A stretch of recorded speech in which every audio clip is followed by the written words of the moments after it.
Bismillahirrahmanirrahim. Today we are going to discuss John Donne. In the syllabus of Punjab University, Sargodha University, and BZU, and Islamic University, there is Love and Divine Poetry. Love and Divine Poems of John Donne are included. John Donne की book जिसमें love poetry मौजूद है और divine यानी कि हमद और नाते भी मौजूद है उसके अंदर, और मोहब्बत पर की जाने वाली शायरी भी मौजूद है। वो सिलेक्टेड पोएम्स की एक बुक बना दी गई है और ये कोर्स में शामिल कर दी गई है। आइए सबसे पहले हम डिस्कस करते हैं हु वाज जॉन डन, और after this we will discuss about the themes in the poems, and after this we will discuss the technique of the poet, कि पोएट की टेक्निक क्या है पोएट्री को करने की। और हम उसको कहते हैं कि he is a metaphysical poet, his poetry is a metaphysical poetry. ये हमने तीसरे नंबर पर आकर डिस्कस करना है। फिर तीसरे नंबर पर हमने आकर डिस्कस करना है, चौथे नंबर पर आकर डिस्कस करना है कंसीट, कि जॉन डन की लव पोएट्री में या मेटाफिजिकल पोएट्री में कंसीट क्या है, कंसीट क्या है, हमने इसको डिस्कस करना है। क्लियर? Let's see. पहले John Donne. Who was John Donne? He was an English writer, English poet. He was born in England in 1572. जब मैंने कहा कि ये 1572 में पैदा हुआ है, तो इसका मतलब ये हुआ कि ये 16th सेंचुरी में पैदा हुआ है, ना कि 15th सेंचुरी में पैदा हुआ है। क्योंकि जिस सेंचुरी में 15 समथिंग जब आएगा तो इसका मतलब ये होगा सेंचुरी 16 हो गई है, और इसकी डेथ हुई है 1631 में। अगर 1631 में इसकी डेथ हुई है तो इसका मतलब क्या हुआ कि जॉन डन की डेथ कौन सी सेंचुरी में हुई है? 17th सेंचुरी में इसकी डेथ हुई है, क्योंकि 16th सेंचुरी तो खत्म हो गई जब 1600 कंप्लीट हुआ। 2000 जब कंप्लीट होता है तो 20th सेंचुरी में साथ खत्म हो जाती है। जब 2001 स्टार्ट हुआ तो सेंचुरी कौन सी? 21वीं सदी शुरू हो गई, 21st सेंचुरी शुरू हो गई। Clear? Now we are going to discuss John Donne किस तरह का पोएट था।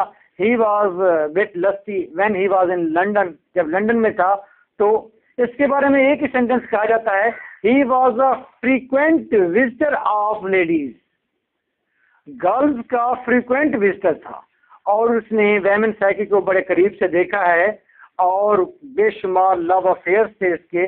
उसके बाद फिर जब इसकी शादी हुई एन मोर के साथ, इसकी शादी हुई एन मोर के साथ।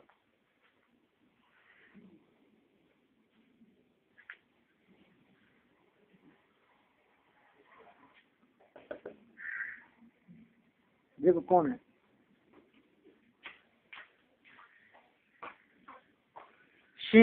ही मैरिड विद, आपको लेने हैं?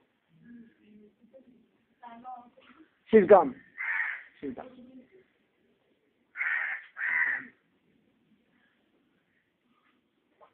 Okay. I was thinking that he is saying good. Okay, Anne Moore. He married with Anne Moore, and she was the permanent beloved of John Donne. John Donne की न सिर्फ बीवी थी बल्कि उसकी परमानेंट बिलवेड भी थी। और जॉन डन ने मोहब्बत के ऊपर, लव के ऊपर 3 तरह की पोएट्री की। इसीलिए एक वो हिस्सा है जब उसने उन लेडीज के लिए पोएट्री की जो कि उसकी पैरामोर थी, उसकी दोस्त थी, जिसके साथ उसके लव अफेयर रहे हैं। फिर दूसरा पीरियड वो आया जो उसने पोएट्री की, वो उसे स्पेशल उन लोगों के लिए की जो उस वक्त की बड़ी बड़ी अमीर जादियाँ थी, रॉयल फैमिलीज में थी, अरिस्टोक्रेट लेडीज थी, वेल मैनर्ड थी, उनके ऊपर पोएम्स उसने लिख दी। ये दूसरी कैटेगरीज की लव पोएम्स हैं। तीसरी कैटेगरी क्या है? तीसरी कैटेगरी है कि उसे अपनी बेगम की याद में, बेगम के ख्याल में, बेगम के साथ लव को एक्सप्रेस करने के लिए उसने पोएट्री की है। तो इस तरह से जॉन डन की अपनी बायोग्राफी का, उसकी अपनी लाइफ का इन्फ्लुएंस है किसके साथ? उसकी अपनी लाइफ का इन्फ्लुएंस है। उसकी पोएट्री के अंदर भी हम रिफ्लेक्ट कर सकते हैं, देख सकते हैं उसकी पोएट्री में किस तरह से रिफ्लेक्ट कर रही है उसकी अपने एक्सपीरियंसेस। सो जॉन डन कि ये तमाम जो आखिर में लास्ट एज जब थी जॉन डन की, ही वॉज वेरी टेरिफाइड, बड़ा डरा हुआ था। He was also even though in his life he was also student of religion, religion का स्टूडेंट रहा है, लेकिन वो भूला हुआ था, लेकिन कभी कभी रिलीजन को पढ़ता था। एंड पर वो रिलीजियस हो गया, लेकिन रिलीजियस होने के बावजूद भी उसने जो पोएट्री की है उसके अंदर हमें जॉन डन के वो अर्ली एज की लव पोएट्री का भी इन्फ्लुएंस मिलता है। बड़ी सिंपल नहीं है, उसके अंदर भी आर्गुमेंटेटिव टून मिलती है हमें, यानी कि वो भी दिलचस्प है, डिवाइन पोएट्री भी उसकी। क्लियर? एंड पर रिलीजियस था, और उसके बाद एंग्लिकन चर्च से इसका ताल्लुक था। एंग्लिकन चर्च मैं आपको फिर डिटेल में बताऊंगा कि एंग्लिकन चर्च क्या होता है। आप यूँ समझें कि आयरलैंड, इंग्लैंड, पोलैंड, इन 3 कंट्रीज के अंदर जो चर्च थे, उन चर्च को मानने वाले जो लोग हैं उन्हें एंग्लिकन कहते हैं, कि ये इंग्लिश चर्च को मानते हैं। लेकिन असल और बुनियादी और बेसिक पहला चर्च कहाँ पर था? वो रोम के अंदर था। ठीक है? रोमन क्रिश्चियन और हैं, रोमन कैथोलिक उन्हें कहते हैं, कैथोलिक क्रिश्चियन कहते हैं, वो और हैं, और एंग्लिकन और है। क्लियर है? चलो, उसके बाद आइए जॉन डन की लाइफ। जॉन डन की डेथ 1631 में हुई है। सिक का बीमार था। After short introduction of John Donne, आइए हम जॉन डन की पोएट्री को डिस्कस करते हैं, फिर हमें पता चल जाएगा कि जॉन डन का कमाल क्या है और वो कितना अच्छा राइटर है। लव पोएम्स, लव पोएम्स का एक पोर्शन है, इसके अंदर बहुत सारी पोएम्स हैं, जैसा कि गुड मैरो पहली पोएम है।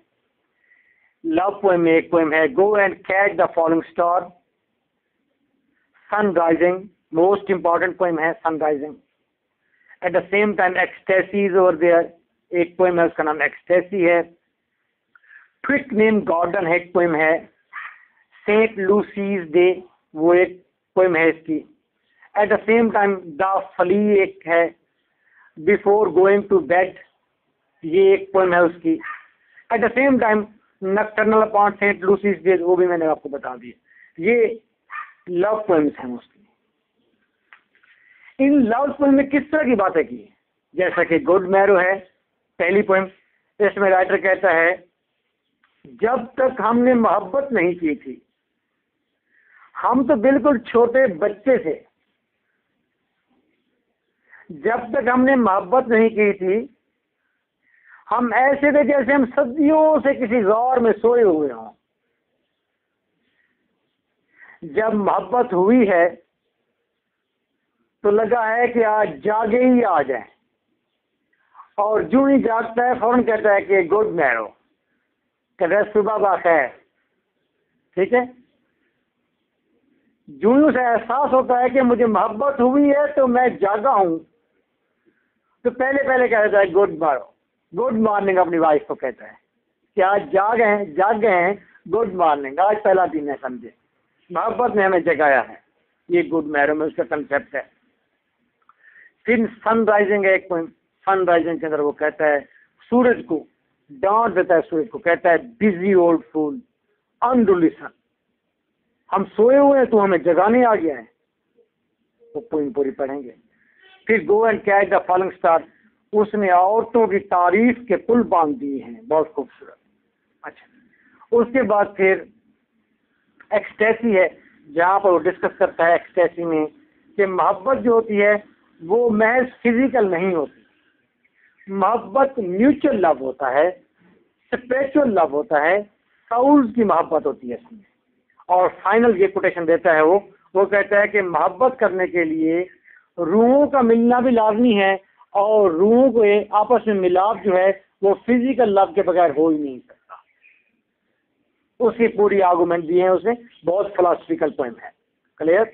I will clear it when I will teach you. Same like उसने एक पोएम लिखी है वेलडिक्शन फॉरबिडिंग मॉर्निंग। वो 1611 में कहीं जा रहा था दूसरे कंट्री में, फॉरेन कंट्री के अंदर फ्रांस जा रहा था, तो उसने अपनी, उसकी बीवी रो रही थी, उसे कहता है रो नहीं, चुप करके बैठो, क्योंकि मैं तुमसे जुदा हो रहा हूँ, लेकिन हमारी जुदाई ऐसी है जैसे सोने को अगर थिन किया जाए, टूटा जाए, तो सोना ऐसे फैलता जाएगा लेकिन टूटेगा नहीं। मैं दूर जा रहा हूँ, मोहब्बत ऐसी एक्सपेंड होगी हमारी, टूटेगी नहीं मोहब्बत। फिर उसी के अंदर वो कहता है कि तुम और मैं इधर बाहर जा रहा हूँ, तुम घर में बैठी हो। दो लवर्स वो कहता है ऐसे होते हैं जैसे कंपस होती है, प्रकार होती है, ठीक। तुम वो लेग हो, कंपस की वो लेग हो जो सेंटर में टिकी हुई है, घर बैठी हुई है। मैं वो लेग हूँ जिसे बाहर खुलकर जाना है और पूरा राउंड कंप्लीट करना है, दूसरे कंट्री में जाकर विजिट करना है, विजिट करके आखिर मैंने आना तेरे पास है दोबारा, जब दायरा कंप्लीट हो जाएगा। और देखो उसे कितनी अच्छी एग्जांपल दी लवर की। वो कहते हैं कि हम दोनों ऊपर से सिरे से एक दूसरे जुड़े हुए हैं, अलग तो नहीं है। वो कि मैं वहां हूं, तुम घर बैठी हुई हो, और हम आपस में जुड़े हुए हैं। और सबसे अहम बात यह है, वो कहता है ख्याल करना, रोना, मातम न कर। तू अगर थोड़ी सी परेशान, बीमार या कुछ तुझे हो गया तो ऐसे ही है कि अगर एक लेग जो टिकी हुई है, दूसरी लेग सर्कल पूरा कर रही है, टिकी हुई लेग अगर वहां अपनी जगह से हट जाए, सर्कल सारा खराब हो जाएगा। तुम्हारी मजबूती बड़ी जरूरी है। क्लियर? उसे आर्गुमेंट दिए। फॉर बेडिंग वीपिंग एक पोएम लिखी है, उसके अंदर भी उसने आर्गुमेंट दिए हैं। उसे कहा है कि तुम रो नहीं, मैं बाहर जाकर फिर वापस आ जाऊंगा, जल्द आ जाऊंगा। क्लियर? उसके बाद डिवाइन पोएट्री। डिवाइन पोएट्री में एक पोएम है, बेटर माई हार्ट 3% गॉड। उसे कहा मेरे दिल को मारो ऐ खुदा। वो एक हमद है उसकी। उसमें वो कहता है कि डिवाइन पोएम की बात कर रहा हूँ, अब लव पोएट्री से खत्म कर दूसरे पोर्शन की बात कर रहा हूँ। डिवाइन का मतलब होता है खुदा, इल्हाम। वो कहता है गॉड से कि देखो, कहते हैं तुम ऊपर रहते हो, मैं नीचे रहता हूँ ना, ये बताओ नीचे से ऊपर जाना आसान है या ऊपर से नीचे आना आसान है? अरे अल्लाह बुजुर्ग बरतर या खुदावंत, क्रिश्चियन है, वो कहता है या खुदावंत तू ऊपर से नीचे आ जा मेरे पास, मुझे आके अपने पास रख ले। मैं खराब हो गया हूँ, परेशान हो गया हूँ, मैं भटक गया रास्ते से। तू कह रहा है तू मेरे रास्ते पर आए, तू तो ऊपर बैठा है, ऊपर आना बड़ा मुश्किल होता है, नीचे आना तो आसान, तेरे लिए आसान है, तू आ जा। ठीक है? इस तरह के आर्गुमेंटेटिव टोन में वो गॉड से भी बातें करता है और वो गॉड की प्रेज भी करता है और अपने खौफ को भी शो करता है कि वो कितना परेशान है। These were the themes of love and divine poems. अब हम बात करते हैं मेटाफिजिकल पोएट्री। उसने जितनी किस्म की ये पोएट्री की है, जितनी किस्म के पोएम्स लिखी हैं उसने, ये सारे के सारे मेटाफिजिकल पोएम्स थी। मेटाफिजिकल पोएट है, मेटाफिजिकल पोएट्री करता है। आइए अब जानते हैं कि ये मेटाफिजिकल टर्म क्या है और मेटाफिजिकल पोएट्री दूसरी पोएट्री से किस तरह डिफरेंट होती है। जब डिफरेंशिएट कर लेंगे तो हमें पता चल जाएगा कि मेटाफिजिकल पोएट्री इस तरह की होती है। Let's see. First of all बात यह है, मेटाफिजिकल, दो लफ्ज जुड़े हुए हैं। फिजिकल का मतलब होता है ये फिजिकल चीज, मेरे सामने चेयर पड़ी हुई है, ये मोबाइल, ये फिजिकल है। ये चीजें फिजिकल जो है, जो मौजूद है सामने, ये फिजिकल होती है। मैटर से मुराद होता है, मैटर से मुराद है बियॉन्ड, दूर, वो चीजें जो फिजिकल से दूर हो। अच्छा, फिजिकल से दूर क्या चीजें हो सकती हैं? साउल, हमारी रूह, ये फिजिकल नहीं है, फिजिकल से बियॉन्ड है। यानी कि वो पोएट जो साउल की बात करे। गॉड एब्स्ट्रैक्ट है, छू नहीं सकते आप। लव एब्स्ट्रैक्ट है, छू नहीं सकते आप। अच्छा, एक डेफिनेशन ये हो गई कि यानी कि ये ऐसी बातें करता है जो बियॉन्ड मैटर हो,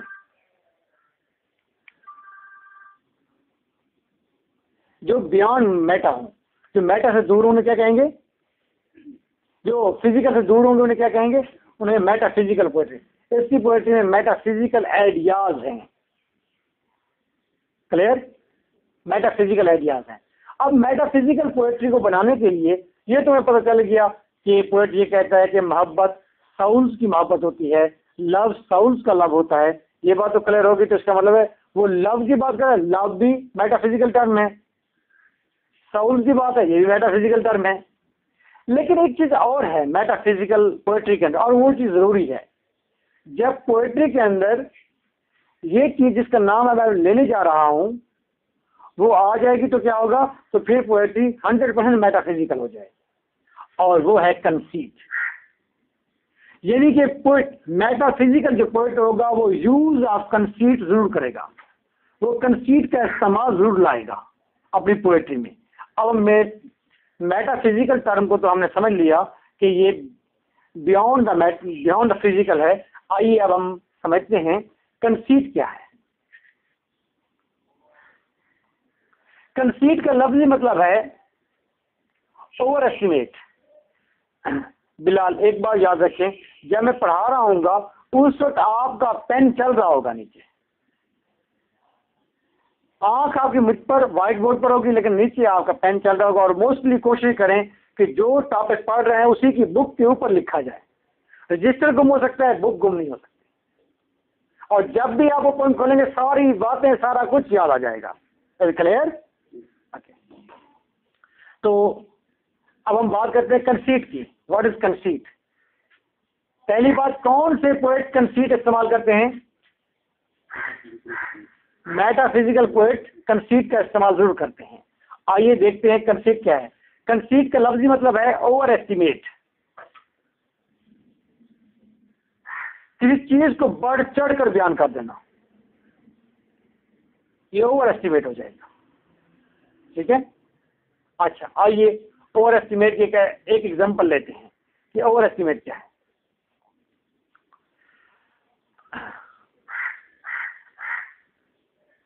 अब वो कहता है, पोएट कहता है, वो कहता है कि मैं मर जाऊंगा ना, मेरे मरने के बाद जब तुम कब्र पर फिर भी आओगी तो मेरी रूह को सुकून मिलेगा। एक बात ये हुई है, ठीक है, ये एक पोएट ने एक बात की है। उसने एक आइडिया इस्तेमाल किया है कि तुम कब्र पर आओगी, मुझे सुकून, मेरी रूह को सुकून मिलेगा, लेकिन ये कंसीट नहीं है। अब कंसीट चेक कीजिए। ऐ मेरी महबूबा, मेरी मौत के बाद जब तुम मेरी ग्रेव पर आओगी और ग्रेव यार्ड में तुम मेरी ग्रेव के साथ जहाँ जहाँ कदम धरती जाओगी, जहाँ से कदम तुम ऐसे उठाओगी उस कदम के नीचे से एकदम से फूल निकलते आएंगे।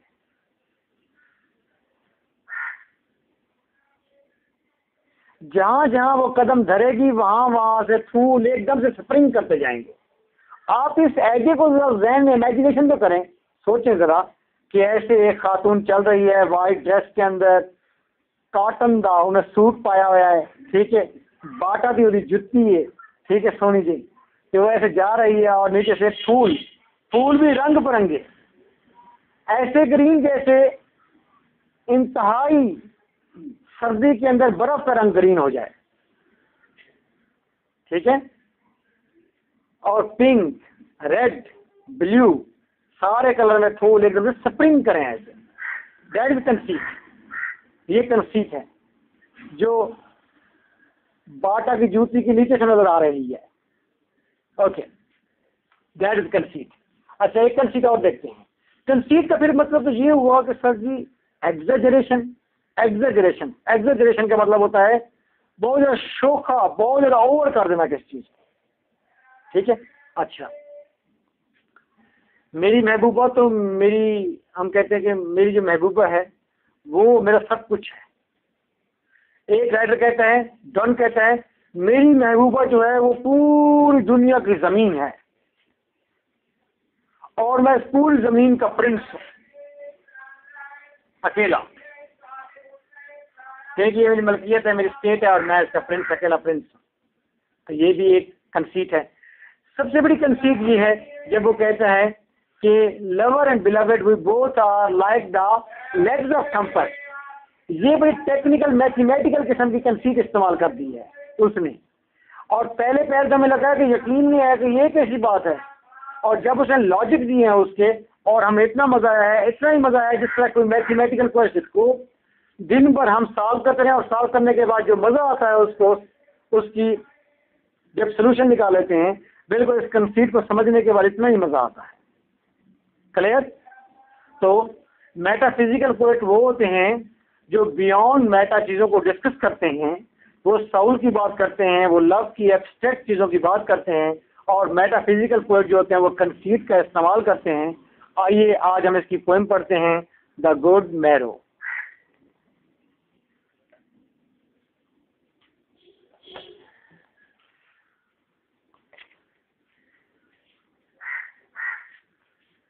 Good marrow, open the good marrow.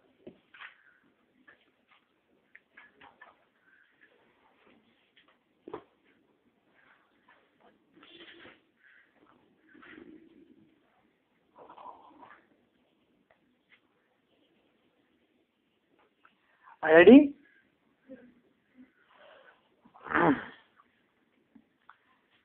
Now I am going to translate good marrow and I will tell you what is over there in this poem. सबसे पहले पोइट ने यह कहा है, मैं तो इस सच्चाई से हैरान हो गया हूँ कि तुम और मैं जब तक हमने आपस में लव नहीं किया था तो हम क्या चीजें थे। और फिर उसने कहा कि हम तो ऐसे थे जैसे कि किसी गौर में बरसों से सोए हुए कोई लोग हों हम। और फिर वो कहता है कि मैंने तुम्हारी ब्यूटी को देखा है और यकीन करो कि मैंने इतनी खूबसूरत दोशीज़ा लड़की जिंदगी भर में नहीं देखी। अगर कभी देखी भी हो, ठीक है, और उसे चाहा भी हो, तो फिर भी उसकी कीमत तुमसे कम होगी, यानी कि तुम जैसी खूबसूरत मैंने औरत नहीं देखी। अब वो लव के मूड में आ गया है और जूं से एहसास हुआ है कि she is the most beautiful woman of the world, साथ ही उसने कहा है गुड मैरो। फिर वो कहता है गुड मॉर्निंग अपनी उसको वाइफ को कहता है, और वो कहता है कि हम वो लोग हैं, हम वो दो लवर हैं जिनको किसी चीज़ का खौफ नहीं है और हमें किसी और चीज़ की ज़रूरत भी नहीं है, चाहत भी नहीं है। हम आपस में इकट्ठे ज़िंदगी गुजारेंगे, इकट्ठे मोहब्बत करेंगे और हमारी मोहब्बत पूरी दुनिया है। आधी दुनिया मेरी बिलवेड है, आधी दुनिया मैं हूँ, और इस आधी आधी दुनिया मिलकर एक दुनिया बन जाती है। और इस दुनिया के अंदर कोई ट्रिजर नहीं है, कोई लालच नहीं है, कोई इसके अंदर धोखाधड़ी नहीं है। इस दुनिया के अंदर वो कहते हैं कि पूरी दुनिया के जो डिस्कवरर हैं उस दौर में, आपको पता है 16वीं सेंचुरी का अंदर पैदा हुआ ये पोइट। 16वीं सेंचुरी के अंदर कोलंबस गया था, कहाँ पर, अमेरिका को दरियाफ्त करके लाया था, तो उसका हवाला भी देता है। वो कहता है कि दुनिया को दूर दराज जाकर नए से नए जजीरे दरियाफ्त करने दो, हमारी दुनिया तो कंप्लीट दुनिया है, ये मेरी बिलवेड की और मेरी दुनिया कंप्लीट दुनिया है, वो कहता है। और इस वक्त वो बैठे हुए हैं और कहता है कि हमने एक दूसरे की आंखों में देख रहे हैं और आंखों में चेहरा नजर आ रहा है। वो कहता है अगर हम इसी तरह मोहब्बत करते रहें और इकट्ठे रहें तो हम हमेशा हमेशा के लिए खुश रह सकते हैं और हमारी मोहब्बत में कमी नहीं आ सकती। That was the total poem. Now we will translate it line to line. I wonder by my truth, मैं हैरान हुआ हूँ अपने ही सच से, इस सच से मैं हैरान हुआ हूँ, ये सच्चाई देखकर मैं हैरान हो गया। भाई हैरत है भाई इस सच पर, किसी तरह भी ट्रांसलेट कर सकते हैं इसे। व्हाट दो एंड आई, अरे तुम और मैं क्या थे, मैं तो हैरान हूँ, तुम और मैं क्या थे। डिड टिल वी लव, जब तक हमने मोहब्बत की, जब से हमने मोहब्बत की उससे पहले हम क्या थे, यानी कि टिल, जब तक वी लव, हम मोहब्बत में गिरफ्तार हुए। यानी कि पोइट कहना चाहता है, वो कहता है जब तक हमने मोहब्बत नहीं की थी उससे पीछे हम क्या थे, मैं तो हैरान हूँ। टिल वी लव, और फिर जब से मोहब्बत हमने शुरू की, मोहब्बत शुरू करने से पहले हम क्या थे, मैं हैरान हूँ कि हम क्या थे। Were we not wean till then, अब उसने सवाल कर दिया है अपने बिलीवर से, क्या हम वीन नहीं थे। वीन का मतलब होता है वो बच्चे जो माँ का दूध छोड़कर नहीं ये बनानाज और नई ग़िज़ायत के ऊपर, नई ग़िज़ा के ऊपर अपनी ज़िंदगी सस्टेन मेंटेन करना शुरू करते हैं। यानी कि ऐसे बच्चे जो फूल तो बिल्कुल ना हो, थोड़ी सी समझ सोच उनको हो।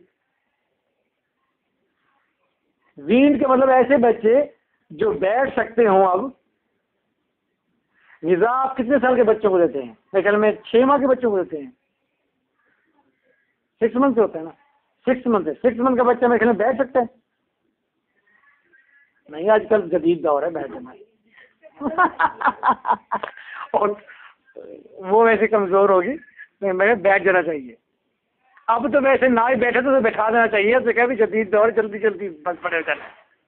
ठीक है, बहरहाल 6 मंथ के बच्चे को थोड़ी सी समझ बूझ होती है। आप कह सकते कि अगर 100 पॉइंट्स हैं, 100 ग्रेड्स हैं समझदारी के, तो उसके में 2 पॉइंट आ चुके होते हैं मेरे ख्याल में, या 1 पॉइंट आ चुका होता है। क्योंकि 8 साल की उम्र में साइकोलॉजिस्ट कहते हैं कि 8 साल की उम्र में बच्चे की ज़हन पूरी तरह, समझ वाला जो हिस्सा है वो सारा का सारा डेवलप हो जाता है। बाकी एक्सपीरियंसेस की बेस पर मैच्योरिटी होती रहती है। तो हम ये कह सकते हैं, वो कहता है कि जब तक हमने मोहब्बत नहीं की थी उस वक्त हम इतने छोटे थे जैसे 6 माह के बच्चे होते हैं।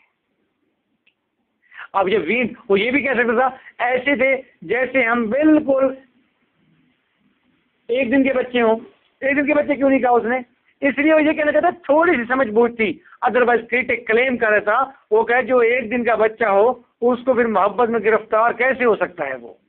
इसका मतलब है हम मोहब्बत में गिरफ्तार होने से पहले बिल्कुल थोड़ी सी समझ बूझ रखते थे, थोड़ी सी थी सही।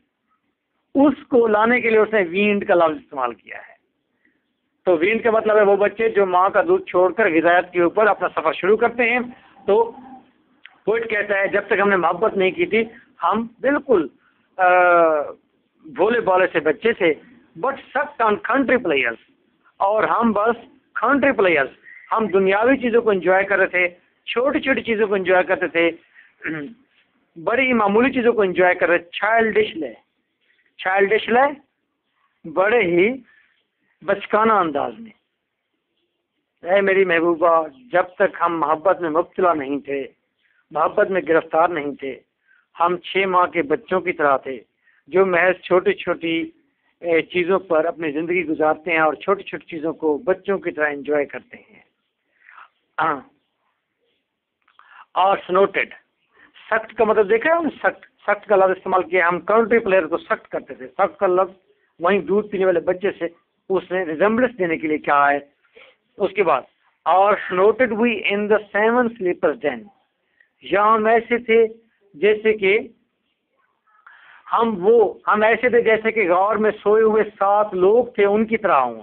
आपको याद है कि ये एक रिलीजियस रेफरेंस है।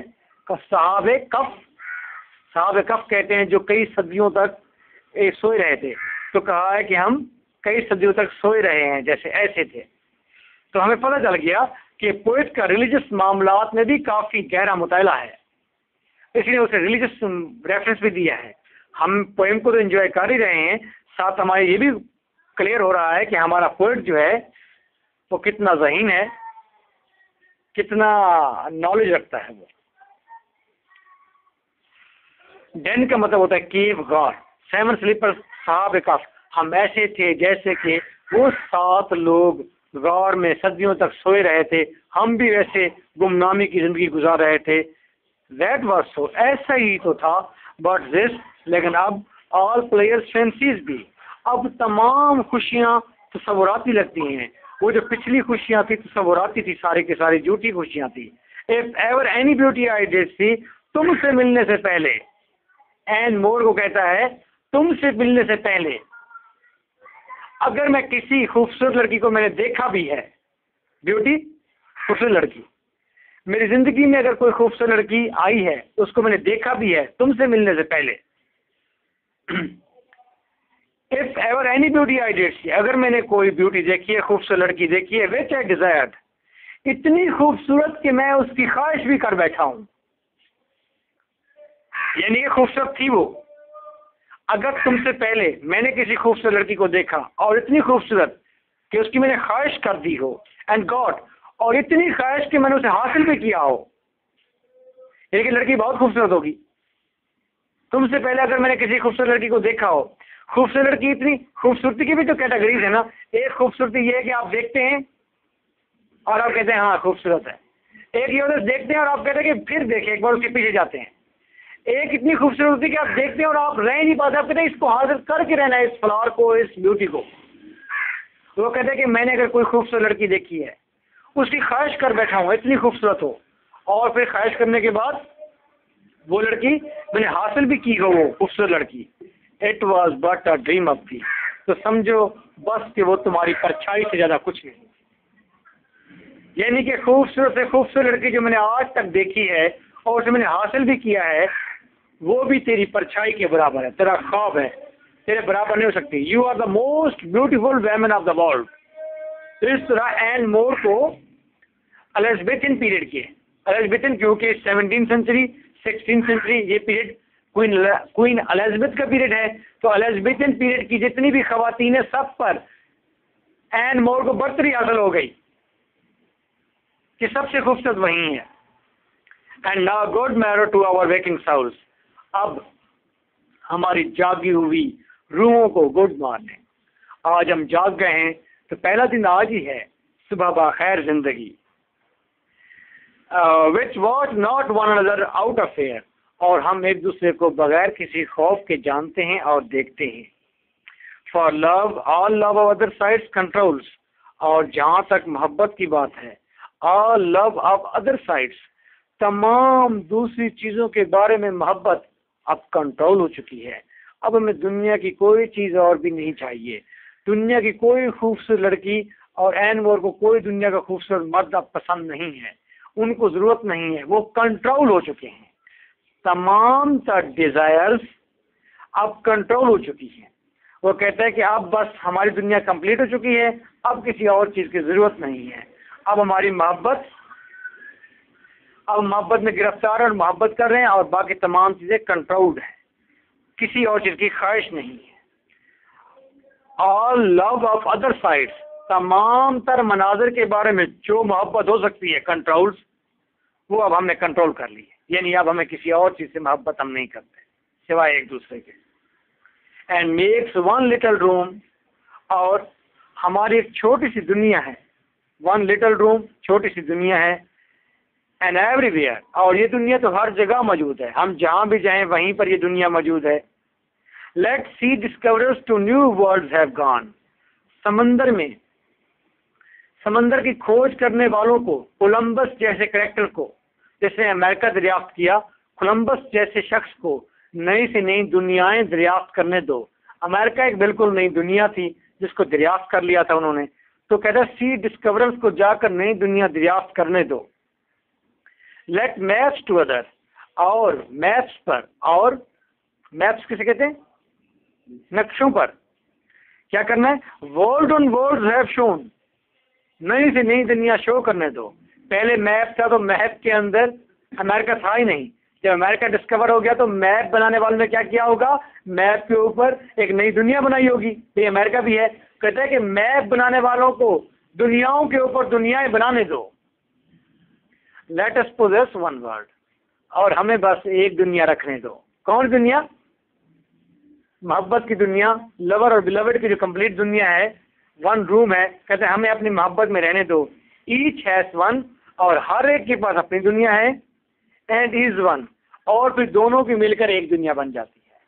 अब वो रियलिस्ट भी है ना एट द सेम टाइम।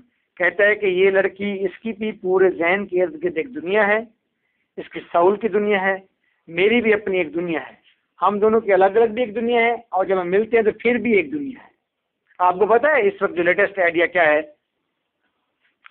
ये हमारे जितने प्लैनेट्स हैं, 9 प्लैनेट्स हैं, they are trying to bring these all planets in the same queue, हमारी ज़मीन की लाइन में लेना चाहते हैं इन 9 बाकी 8 प्लैनेट्स को, फिर जो सूरज के बिल्कुल करीब ठहरा हुआ उसको भी ज़मीन के साथ, तो ये प्लैनेट सारे के सारे ज़मीन के साथ टच कर देंगे, जिस तरह के किसी धागे के अंदर मोती 9 परोए जाते हैं, ऐसे कर देंगे, और ये सूर्य के चक्कर लगाते रहेंगे, और हमारे पास जगह बहुत सारी हो जाएगी, और मादनियात वगैरह तरक्की की और मौके शर निकल आए।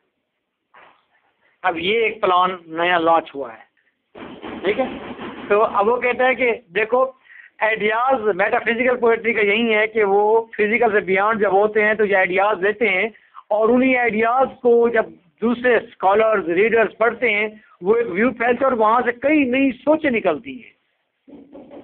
अब वो कह रहे हैं कि हमारी एक अलग दुनिया है और 2 दुनिया हैं, 2 दुनिया मिलती है तो एक दुनिया हो जाती है। आज 9 प्लैनेट हैं, 9 दुनिया हैं, 9 दुनियाओं को इकट्ठे मिलाया जा रहा है। मैं तो कड़ियां कहाँ से कहाँ मिलाई जा रहा हूँ। चलो जी, आइए देखते हैं। माई फेस इन दाइन आई, तुम्हारी आंख में मेरा चेहरा है। क्या बात है उसकी, क्या उसकी कीन ऑब्जर्वेशन है। उसे ये नहीं कहा कि माइन फेस इज इन दाइन आईज, आंखों में। जब हम आंखों में देखते हैं एक दूसरे की, तो आप गौर करें, आप एट द सेम टाइम दोनों आंखों में नहीं देख सकते। आप एक वक्त में एक आंख में देख सकते हैं।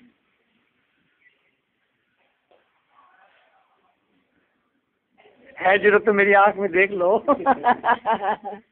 आप एक वक्त में एक आंख में देख सकते हैं ना। तो उसे मेरा चेहरा उसकी आंख में है, ठीक है। तो ये उसको पता चल गया कि हमें ये पता है कि डन की ऑब्जर्वेशन अच्छी है। वैसे भी डन का काम क्या था, सारा दिन 3 मेरे ख्याल में काम करता था, या रोटी खाता था, या वो अपनी बीवी को देखता रहता था, या फिर उठ के पोएम लिख लेता था, थक जाता था।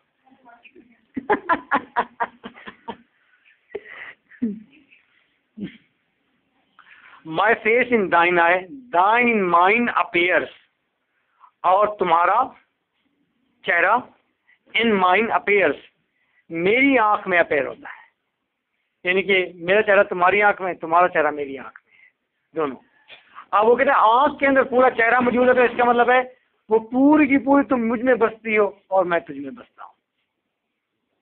कहीं ना कहीं तो रिफ्लेक्शन आ गया है ना, कहीं ना कहीं तो बंदा पूरा अपने आंख में बिठा लिया है। अच्छा, आंख में बंदा बिठा, ये कौन सी बात हुई। आज टीवी में देखें, पूरे के पूरे आप यूरोप पूरा का पूरा आप कॉन्टिनेंट बिठा देते हैं उसे एक छोटी सी आंख में, ठीक। अगर इसकी बात मेटाफिजिकल की गलत है तो ये क्या है जी, आंख में बैठाने इससे क्या होता है। तो आज आप भी वही कंसेप्ट लेकर बैठे हुए हैं।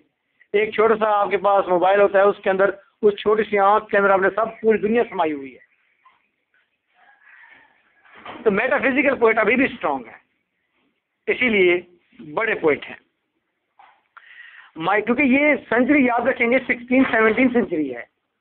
इतनी पहले बैठकर इस तरह के आइडियाज देना, ये बड़ा अहम काम है। माई फेस इन दाइन आई, आप देख ले अपनी पूरी पोएट्री उठा ले, उर्दू की हिस्ट्री उठा ले, पंजाबी की उठा ले, आप किस तरह की पोएट्री करते आ रहे हैं और कर रहे हैं।